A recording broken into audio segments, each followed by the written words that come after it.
Pasar Baghdad adalah jantung dunia. Di sana, aroma rempah India bercampur dengan wangi parfum Persia, dan suara tawar-menawar terdengar seperti simfoni yang tak pernah usai. Abu Nawas, dengan jubahnya yang sudah pudar warnanya namun otaknya tetap setajam silet, berjalan santai di antara kerumunan. Hari itu, Abu Nawas merasa ada yang berbeda. Ia tidak sedang ingin mencari masalah dengan Sultan, tidak juga sedang ingin ngerjain hakim kota. Ia hanya ingin mencari pelajaran yang seringkali tercecer di sudut-sudut kota. Di dekat sebuah toko roti yang harum, duduklah seorang pengemis tua. Penampilannya sangat sederhana, bahkan terlalu biasa untuk diperhatikan. Namun, ada satu hal yang menarik perhatian Abu Nawas. Pengemis itu tidak menengadahkan tangan. Ia justru sedang asyik memberi makan semut dengan remah-remah roti kecil, sambil tersenyum seolah sedang berbicara dengan makhluk kecil itu. Abu Nawas mendekat, rasa penasarannya bangkit. Ia merogoh sakunya, menemukan sekeping koin perak, lalu hendak meletakkannya di depan si pengemis. "Ambillah ini, Pak Tua, untuk makan siangmu," ujar Abu Nawas sopan. Tanpa mendongak, pengemis itu menjawab dengan suara yang terdengar seperti gemericik air di tengah padang pasir. Sangat menyejukkan. "Simpanlah perakmu, Abu Nawas. Semut-semut ini sudah memberiku makan lebih banyak daripada yang bisa dibeli oleh koinmu."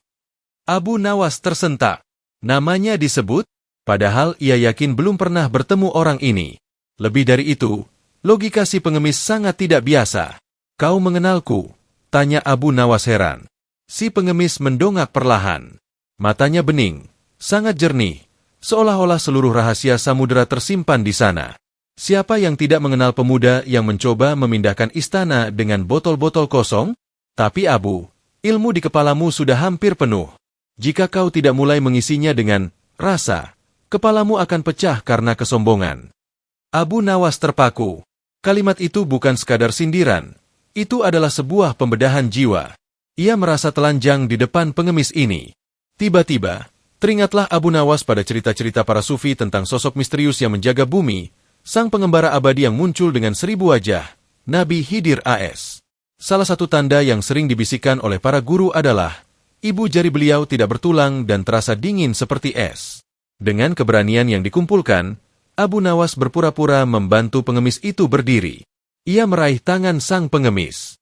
Saat lapak tangan mereka bersentuhan, Abu Nawas merasakan sensasi aneh yang menjalar ke seluruh tubuhnya. Ibu jari pria itu lembut, tanpa tulang, dan sedingin kristal es di puncak gunung.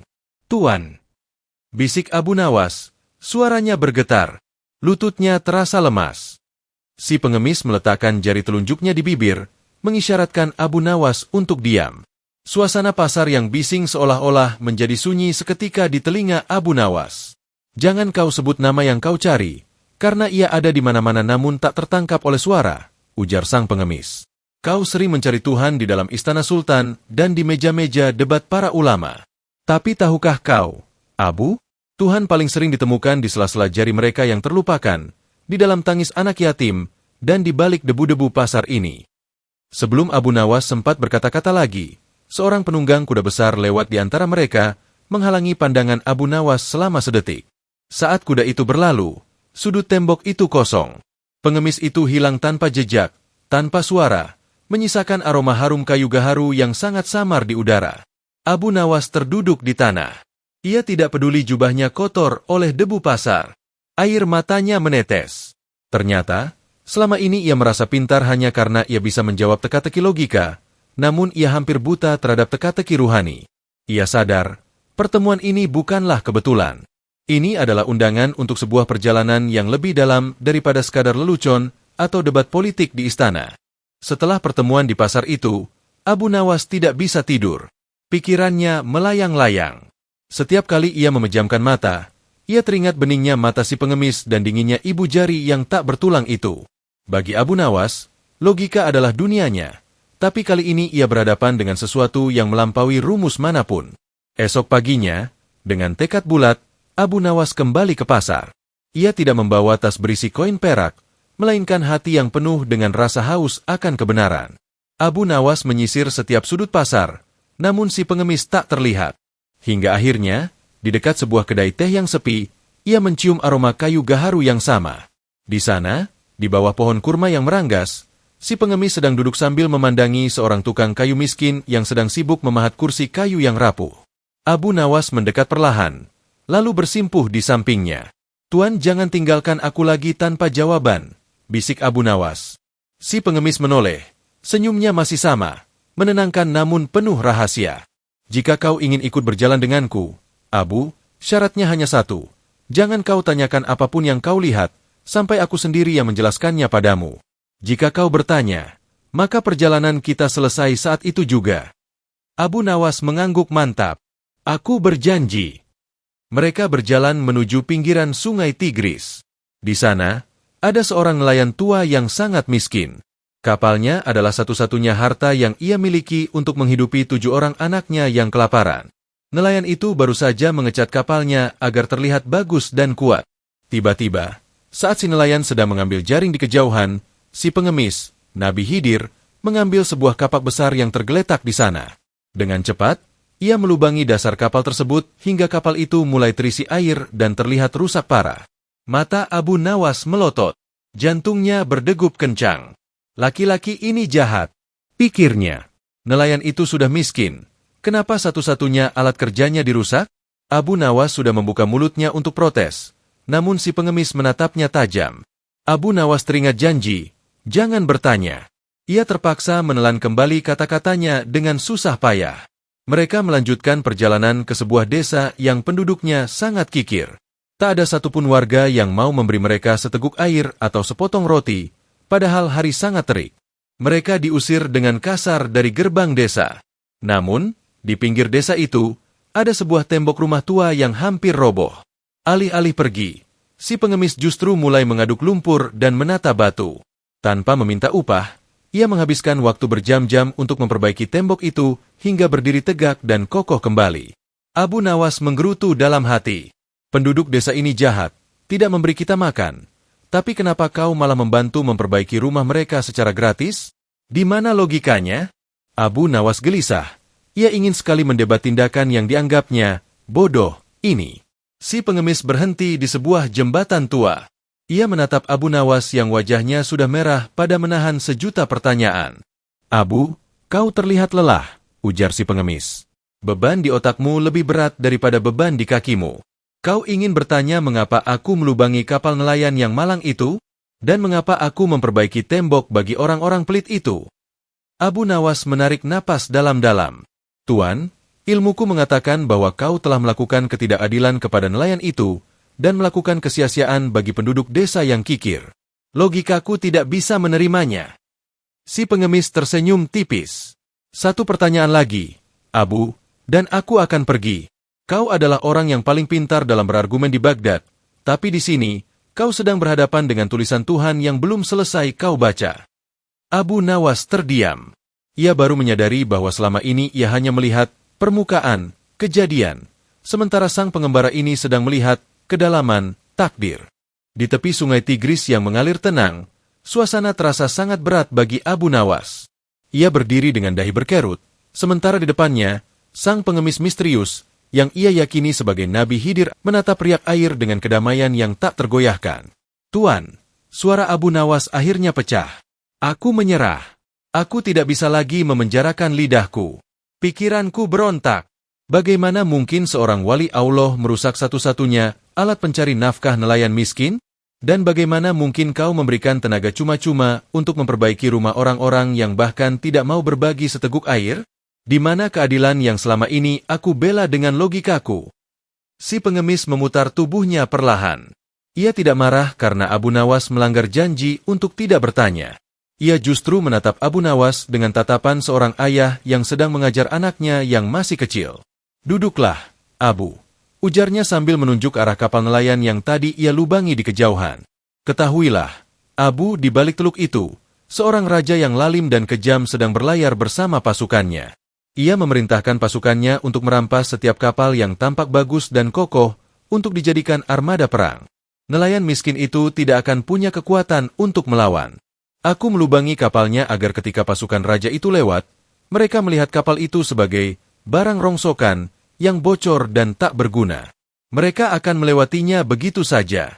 Esok hari, setelah raja itu pergi, Si nelayan hanya perlu menambal lubang kecil itu, dan ia akan tetap memiliki kapalnya untuk menghidupi anak-anaknya. Aku merusaknya sedikit, untuk menyelamatkan keseluruhannya. Abu Nawas tertegun. Lidahnya keluh. Ia melihat kerusakan sebagai bencana, sementara Khidir melihatnya sebagai perlindungan. Lalu, si pengemis menunjuk arah desa orang-orang kikir yang tadi mereka tinggalkan. Mengenai tembok tua yang aku tegakkan itu. Di bawah reruntuhan tembok itu, tersimpan harta karun peninggalan seorang ayah yang sangat soleh untuk kedua anaknya yang masih yatim. Jika tembok itu roboh hari ini, maka harta itu akan terlihat oleh penduduk desa yang serakah dan kikir itu, lalu mereka akan menjarahnya hingga tak tersisa bagi si yatim. Aku menegakkannya kembali agar harta itu tetap terpendam di sana sampai kedua anak yatim itu tumbuh dewasa dan menjadi kuat. Tuhanmu ingin agar mereka mengambil haknya saat mereka sudah mampu menjaganya sendiri. Aku melayani orang kikir bukan karena mereka pantas, tapi karena si yatim berhak atas penjagaan Tuhan. Abu Nawas jatuh terduduk. Air matanya mengalir membasahi jenggotnya. Ia merasa sangat malu. Selama ini, ia merasa sebagai orang paling cerdas di Baghdad karena mampu memutarbalikkan logika di depan Sultan. Namun kini, ia sadar bahwa logikanya hanyalah sebutir pasir di tengah gurun hikmah ilahi. Tuan, bisik Abu Nawas sambil mencium tangan sang pengemis yang dingin itu. Maafkan kesombonganku. Aku menilai Tuhan dengan mata kepalaku yang rabun, bukan dengan mata hatiku yang jernih. Si pengemis menepuk bahu Abu Nawas. Ilmu logika yang kau miliki, Abu, adalah pedang untuk urusan dunia. Tapi untuk urusan takdir, kau butuh perisai bernama husnudzon, prasangka baik. Jangan pernah menghakimi apa yang kau lihat sebagai keburukan, karena seringkali Tuhan membungkus kado nikmatnya dengan kertas kado berupa musibah. Tiba-tiba, angin berhembus kencang membawa aroma gaharu yang sangat kuat. Cahaya matahari memantul begitu silau di permukaan sungai. Saat Abu Nawas mengerjapkan matanya, sosok pengemis itu sudah tidak ada di hadapannya. Namun, di atas tanah tempat pengemis itu tadi duduk, tertinggal sebutir batu kerikil yang bercahaya hijau. Saat Abu Nawas mengambilnya, batu itu terasa sedingin es, persis seperti ibu jari Nabi Khidir. Abu Nawas kembali ke pusat kota Baghdad dengan langkah yang berbeda. Ia tidak lagi berjalan dengan kepala tegak yang penuh dengan jawaban, melainkan dengan hati yang penuh dengan pertanyaan yang indah. Pertemuan ini mengubah gaya lelucon Abu Nawas selamanya. Kini, di balik setiap candaannya, terselip kedalaman makrifat yang membuat orang tidak hanya tertawa, tapi juga merenung. Abu Nawas kembali ke Baghdad bukan lagi sebagai pria yang hanya mengandalkan kelincahan lidah. Di balik jubahnya yang sederhana, tersimpan batu hijau pemberian Nabi Khidir yang senantiasa memancarkan rasa dingin, seolah mengingatkannya untuk selalu mendinginkan kepala sebelum menghakimi dunia. Sementara itu, istana Baghdad sedang diselimuti kegelapan yang aneh. Sultan Harun al-Rashid dikabarkan jatuh sakit, bukan karena demam fisik, melainkan karena beban jiwa yang membuatnya tak mau makan, tak mau bicara, dan hanya menatap langit-langit kamarnya dengan tatapan kosong. Para tabib terbaik dari Persia dan Yunani telah didatangkan, namun mereka semua menyerah. Ini bukan penyakit empedu atau jantung, Baginda, lapor tabib istana. Ini adalah penyakit keraguan yang mengakar. Sultan merasa setiap keputusannya sebagai raja adalah beban yang akan menyeretnya ke neraka. Ia merasa semua kemewahan istananya adalah palsu. Saat Abu Nawas memasuki kamar Sultan, ruangan itu terasa sesak dan berat. Abu Nawas, bisik Sultan dengan suara parau. Pergilah, logikamu tak akan bisa menjawab kesedihanku. Aku merasa Tuhan sedang menghukumku dengan memberikan kekuasaan yang tak bisa kupikul. Abu Nawas tidak melucu. Ia duduk di lantai di samping tempat tidur Sultan, lalu mengeluarkan batu hijau itu. Seketika, suhu di ruangan yang pengap itu berubah menjadi sejuk dan segar seperti udara pegunungan. Baginda, ujar Abu Nawas lembut. Aku baru saja pulang dari sebuah perjalanan di mana aku melihat sebuah kapal dirusak dan sebuah tembok diperbaiki. Aku pun sempat marah kepada pelakunya, karena aku hanya melihat permukaan sebuah kejadian. Abu Nawas meletakkan batu hijau itu di telapak tangan Sultan. Saat kulit Sultan bersentuhan dengan batu tersebut, sebuah ketenangan yang asing mengalir ke nadinya. Baginda merasa kekuasaan ini adalah beban? Tahukah Baginda, mungkin rasa sakit dan keraguan yang Baginda rasakan saat ini adalah cara Tuhan melubangi kapal Baginda. Tuhan sedang membuat Baginda merasa lemah agar Baginda tidak menjadi sombong seperti raja-raja lalim lainnya. Rasa takut Baginda akan keadilan adalah lubang yang menyelamatkan kapal kepemimpinan Baginda dari rampasan iblis kesombongan. Sultan Harun al-Rashid mulai mendengarkan. Tatapannya yang tadi kosong kini mulai terarah pada kejernihan batu di tangannya. Jika Baginda merasa hidup ini berat, ingatlah bahwa di bawah tembok yang roboh dalam diri Baginda, Tuhan sedang menyimpan harta karun kebijaksanaan untuk rakyat Baginda di masa depan. Keraguan Baginda hari ini adalah pondasi bagi keadilan Baginda besok. Jangan bertanya mengapa Tuhan memberi beban, tapi bertanyalah, bencana apa yang sedang Tuhan hindarkan dariku melalui beban ini? Sultan perlahan bangkit dari tempat tidurnya. Untuk pertama kalinya dalam seminggu, ia tersenyum. Kegelapan di sudut-sudut ruangan seolah memudar. Batu hijau itu bukan hanya memberikan kesejukan fisik, tapi menjadi simbol bahwa ada tangan tak terlihat yang sedang mengatur segala sesuatu dengan indah, meski tampak buruk di mata manusia. Abu Nawas, dari mana kau mendapatkan kebijaksanaan sedalam ini?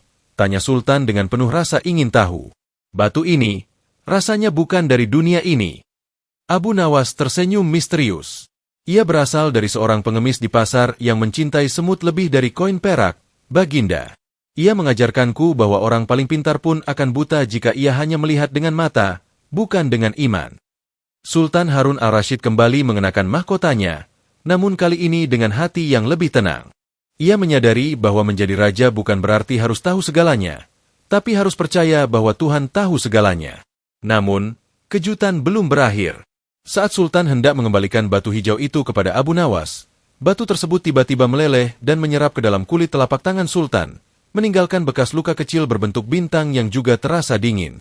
Kabar mengenai tanda bintang dingin di telapak tangan Sultan Harun al-Rashid menyebar seperti api di padang rumput kering, hingga sampai ke telinga seorang penyihir hitam dari negeri antah berantah bernama Zarathos sang pemunah. Zarathos tahu bahwa tanda itu adalah Nur Hidir, cahaya Hidir, sebuah anugerah yang bisa memberikan pemiliknya penglihatan menembus dimensi waktu. Bagi Zarathos, mencuri cahaya itu berarti ia bisa menguasai takdir dunia. Malam itu, istana Baghdad diselimuti kabut ungu yang beraroma belerang. Zarathos muncul di hadapan Sultan bukan dengan pedang, melainkan dengan cermin kegelapan. Baginda, suara Zarathos bergema seperti gesekan batu makam. Cahaya di tanganmu itu adalah api yang akan membakar jiwamu. Kau tidak pantas memilikinya. Lihatlah ke dalam cermin ini, dan kau akan melihat semua dosa dan kesalahanmu sebagai raja. Serahkan cahaya itu padaku, atau kau akan hancur oleh beban sucinya. Sultan gemetar. Di dalam cermin itu, ia melihat bayangan rakyat yang menderita dan keputusan-keputusan kelirunya di masa lalu. Cahaya di tangannya mulai meredup, terpengaruh oleh rasa bersalah yang diciptakan sang penyihir. Tepat saat Zarathos hendak merampas tangan Sultan, Abu Nawas melangkah masuk ke aula dengan santai, sambil membawa sebuah sapu lidi tua dan seember air kotor. Tunggu dulu, Tuan Penyihir yang terhormat, seru Abu Nawas. Mengapa kau ingin mengambil beban berat itu dari Sultan? Bukankah kau sendiri bilang itu akan menghancurkan jiwa? Apakah kau sebodoh itu ingin menghancurkan dirimu sendiri? Zarathos mendesis. Aku punya kekuatan untuk menjinakkannya, orang bodoh. Abu Nawas tertawa renyah. Ia mendekat ke arah Sultan dan menyiramkan sedikit air kotor ke lantai di depan cermin kegelapan. Baginda, jangan tertipu oleh cermin itu. Penyihir ini menunjukkan dosa-dosamu agar kau merasa tidak layak. Tapi ingatlah pesan sang pengemis pasar. Tuhan tidak memberikan cahaya kepada mereka yang suci, tapi kepada mereka yang mau mengakui noda-nodanya. Debu di atas permata tidak mengubah permata itu menjadi batu. Justru karena ada debu, kita tahu permata itu perlu dibersihkan dengan amal soleh. Cahaya Hidir di tanganmu bukan untuk membuktikan kau sempurna, tapi untuk membantumu melihat jalan di tengah kegelapan. Zarathos murka. Ia merapalkan mantra, mencoba menarik cahaya itu secara paksa. Tangan Sultan terasa seperti ditarik oleh ribuan rantai panas. Abu Nawas berbisik di telinga Sultan. Baginda, jangan dilawan dengan otot. Ingatlah rasa dingin dari ibu jari sang nabi. Dinginkan hatimu dengan keikhlasan. Sultan memejamkan mata. Ia berhenti melawan. Ia justru merangkul rasa sakit itu dengan penuh kepasrahan kepada sang pencipta. Seketika, tanda bintang di tangannya berhenti meredup. Ia memancarkan cahaya hijau yang begitu terang, hingga membutakan mata Zarathos. Kebenaran tidak bisa dicuri oleh mereka yang hatinya penuh kepalsuan, teriak Abu Nawas. Cahaya ini hanya tunduk pada mereka yang merasa dirinya kecil, bukan pada mereka yang ingin menjadi besar. Zarathos berteriak saat bayangannya sendiri di dalam cermin berbalik menyerangnya. Cahaya hijau itu menyapu kabut ungu di istana, dan sang penyihir lenyap, hancur oleh keangkuhannya sendiri yang tak sanggup menatap kemurnian Nur Hidir. Aula istana kembali tenang. Cahaya hijau di tangan Sultan kini tidak lagi menyilaukan, melainkan menyatu lembut dengan kulitnya. Sultan merasa lebih ringan, lebih jernih, dan lebih bijaksana. Abu Nawas, ujar Sultan dengan haru. Kemana batu itu pergi? Dan kemana pria misterius itu? Abu Nawas menatap ke arah jendela, ke arah pasar Baghdad yang mulai menggeliat di waktu fajar. Batu itu sudah menemukan rumahnya di dalam hatimu, Baginda. Dan Tuan Hidir, beliau tidak pernah benar-benar pergi. Beliau ada di setiap sapaan orang asing, di setiap kejadian yang tak masuk akal, dan di setiap kesabaran kita saat menghadapi ujian. Mulai sekarang, Baginda tidak butuh batu hijau lagi untuk melihat kebenaran. Cukup lihatlah dengan mata keadilan. Abu Nawas berjalan meninggalkan istana. Di gerbang, ia bertemu dengan seorang anak kecil yang sedang menangis karena rotinya jatuh ke tanah. Abu Nawas berlutut, membersihkan roti itu dari debu, dan memberikannya kembali dengan senyum yang sangat tulus. Saat ia berjalan menjauh, samar-samar terdengar suara bisikan di telinganya. Suara yang dingin namun hangat, suara sang pengemis pasar. Bagus, Abu, kau sudah belajar bahwa ilmu yang paling tinggi adalah ilmu tentang kasih sayang kepada sesama. Abu Nawas menoleh, namun hanya angin pagi yang menyapa wajahnya.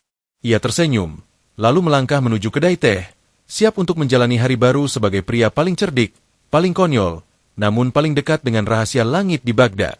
Kehidupan di Baghdad setelah kekalahan penyihir Zarathos tampak kembali normal, namun tidak bagi Sultan Harun al-Rashid. Tanda bintang di telapak tangannya kini memberinya kemampuan luar biasa. Ia bisa melihat warna jiwa setiap orang yang berdiri di hadapannya. Jika seseorang berbohong, jiwanya tampak abu-abu. Jika seseorang dengki, jiwanya tampak merah membara. Awalnya, Sultan merasa ini adalah anugerah keadilan yang mutlak. Namun, perlahan-lahan, anugerah ini berubah menjadi kutukan yang membuatnya tidak bisa lagi mempercayai siapapun. Di aula istana, Sultan Harun al-Rashid duduk dengan wajah tegang. Di hadapannya berdiri seorang pedagang gandum yang dituduh mencuri timbangan. Pedagang itu bersumpah demi Tuhan bahwa ia jujur. Namun di mata Sultan, jiwa pedagang itu berwarna kelabu keruh, tanda adanya ketidakjujuran. Cukup, bentak Sultan. Kau berbohong. Aku melihat kegelapan di dalam dirimu. Penjara dia. Rakyat mulai ketakutan. Sultan bukan lagi memutus perkara berdasarkan bukti fisik, melainkan berdasarkan penglihatan gaib di tangannya. Hubungan manusia yang didasari rasa saling percaya mulai hancur karena Sultan merasa tahu segalanya. Abu Nawas melihat perubahan ini dengan rasa cemas. Ia tahu bahwa manusia tidak diciptakan untuk mengetahui segala rahasia hati saudaranya. Abu Nawas masuk istana dengan membawa sebuah kendi air yang bocor dan selembar kain penutup mata yang sangat tebal. Baginda, sapa Abu Nawas sambil terus membiarkan air dari kendinya menetes membasahi lantai istana yang mewah. Abu Nawas, lihat apa yang kau lakukan. Kau merusak keindahan lantaimu sendiri dengan air kotor itu, tegur Sultan. Abu Nawas tersenyum jenaka. Baginda bisa melihat air ini kotor? Luar biasa. Tapi tahukah Baginda, di dalam kendi ini tadi ada seekor ikan kecil yang sedang kedinginan, dan aku hanya ingin membawanya ke kolam. Karena kendiku bocor, ikan itu mati di tengah jalan. Apakah Baginda melihat ikan itu, atau hanya melihat air kotornya? Sultan terdiam. Cahaya di tangannya tidak memberitahunya tentang niat ikan itu. Ia hanya menunjukkan warna, kegagalan Abu Nawas menjaga kebersihan lantai. Saat itu, seorang kakek tua masuk istana membawa sekantong biji-bijian yang sudah kering dan hitam. Penampilannya sangat lusuh, namun gerakannya sangat anggun. Abu Nawas segera mengenali getaran itu. Dingin yang sama, aroma gaharu yang sama. Nabi Hidir kembali. Kali ini menyamar sebagai penjual benih. Wahai raja yang bisa melihat segalanya, ujar sang kakek dengan suara yang berat. Aku ingin menjual benih ini padamu. Benih ini hanya bisa tumbuh di tanah yang pemiliknya tidak pernah melihat kesalahan orang lain. Sultan melihat ke arah kakek itu. Anehnya, telapak tangannya tidak mengeluarkan warna apapun. Kakek itu tampak bening, seolah-olah ia adalah air yang tak berwarna. Itu mustahil, Pak Tua, seru Sultan. Setiap manusia punya kesalahan. Dan dengan cahaya ini, aku bisa menghukum mereka sebelum mereka merusak kerajaanku. Abu Nawas mendekat ke arah kakek itu dan mengambil butiran biji yang mati. Baginda, ujar Abu Nawas, Tuhan memberimu Nur Hidir bukan untuk menjadi hakim yang mencucuk mata rakyatmu dengan rahasia mereka. Tuhan adalah As-Sattar, yang maha menutupi aib. Jika Tuhan membuka semua warna jiwa kita di dahi masing-masing, maka tak akan ada suami yang mau mencium istrinya, tak ada anak yang mau memeluk ayahnya, dan tak ada rakyat yang mau membela rajanya. Kau menggunakan cahaya itu untuk mencari siapa yang salah, sementara Tuan Hidir memberikannya agar kau tahu siapa yang perlu kau rangkul. Ilmu tanpa kasih sayang hanya akan membuatmu menjadi raja yang paling kesepian di dunia. Si kakek tua tersenyum, lalu ia menyentuh telapak tangan Sultan yang bercahaya. Seketika, rasa panas yang selama ini menghantui Sultan berubah menjadi kesejukan yang luar biasa. Raja Harun, bisik sang kakek, kebenaran tanpa penutup, adab menutup aib, adalah kebengisan. Barang siapa yang menutup aib saudaranya, maka Tuhan akan menutup aibnya di hari kiamat. Jangan kau gunakan cahaya ini untuk menelanjangi jiwa rakyatmu, tapi gunakanlah untuk menerangi kegelapan di dalam hatimu sendiri. Tiba-tiba, kakek itu menghilang, meninggalkan kantong biji-bijiannya. Saat Sultan melihat ke dalam kantong itu, biji-bijian yang tadinya hitam dan mati secara ajaib mulai bertunas hijau terang, meski tak ada tanah maupun air. Sultan Harun al-Rashid tertunduk lesu di singgasananya. Ia menyadari bahwa kekuasaan untuk mengetahui adalah ujian yang lebih berat daripada tidak tahu. Ia segera memerintahkan pembebasan pedagang gandum tadi, menyadari bahwa meski pedagang itu punya ketidakjujuran kecil di masa lalu, ia sedang berusaha memperbaiki hidupnya. Abu Nawas, ujar Sultan pelan, bagaimana aku bisa hidup dengan cahaya ini jika aku terus melihat keburukan orang lain? Abu Nawas mengambil kain penutup mata yang dibawanya tadi. Pakailah kain maaf ini di hatimu, Baginda. Lihatlah orang lain dengan mata kasih sayang, maka warna kelabu mereka akan tampak seperti warna pelangi di matamu. Tunas hijau yang tumbuh dari biji-bijian pemberian Nabi Hidir itu kini diletakkan di tengah taman istana. Keanehannya luar biasa. Ia tidak tumbuh memanjang ke atas, melainkan memancarkan aroma kedamaian yang sanggup membuat singa dan domba duduk berdampingan. Namun, kedamaian adalah ancaman bagi mereka yang hidup dari kekacauan. Di pinggiran Baghdad, hiduplah seorang dukun fitnah bernama Dajjalus. Ia tidak memiliki sihir api, namun ia memiliki lidah cabang. Ia bisa mengubah kata pujian menjadi hinaan hanya dengan intonasi suaranya. Baginya, tunas hijau itu adalah racun yang akan mematikan bisnis kebenciannya. Dajjalus mulai bergerak. Ia tidak menyerang istana dengan pasukan, melainkan menyusup ke pasar-pasar, berbisik dari telinga ke telinga. Tahukah kalian, bisik Dajjalus kepada para pedagang, tunas di istana itu bukan tanaman surga. Itu adalah pohon pengisap rezeki. Semakin hijau pohon itu, semakin kering pundi-pundi uang kalian. Sultan sedang menimbun keberuntungan dunia di dalam tamannya, sementara kalian dibiarkan melarat. Hanya dalam 3 hari, Baghdad yang tenang berubah menjadi panas. Rakyat yang tadinya mencintai Sultan kini memandang istana dengan mata penuh curiga. Fitnah Dajjalus bekerja seperti rayap, tidak terlihat, namun meruntuhkan pondasi kepercayaan. Sultan Harun al-Rashid panik. Ia melihat warna jiwa, rakyatnya di gerbang istana berubah menjadi merah bara, tanda kemarahan yang membuncah. Abu Nawas, cahaya di tanganku menunjukkan mereka ingin membakar tunas ini. Apa yang harus kulakukan? Haruskah aku menggunakan kekerasan untuk melindungi tunas suci ini? Abu Nawas datang tidak membawa senjata. Ia membawa 2 buah gelas berisi air. Gelas pertama berisi air bening, gelas kedua berisi air yang dicampur dengan tinta hitam pekat. Baginda, ujar Abu Nawas sambil menuangkan sesendok gula ke dalam gelas berisi tinta hitam. Cicipilah air ini. Sultan mengernyit. Itu air tinta, Abu Nawas. Meskipun kau beri gula, warnanya tetap hitam dan menjijikkan. Abu Nawas tersenyum, lalu ia menuangkan sesendok tinta hitam ke dalam gelas berisi air bening yang sangat banyak. Lalu, bagaimana dengan ini? Airnya tetap bening, meski sedikit keruh di dasar, jawab Sultan. Begitulah fitnah, Baginda, sahut Abu Nawas. Dajjalus adalah orang yang mencoba memberi gula pada tinta, kebohongan yang dibungkus kata manis.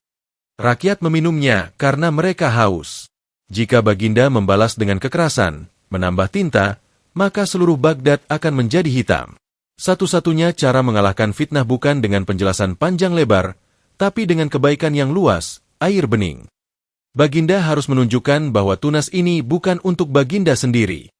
Atas saran Abu Nawas, Sultan memerintahkan para pelayan untuk membawa tunas hijau itu keluar ke alun-alun kota, tepat di hadapan massa yang sedang marah.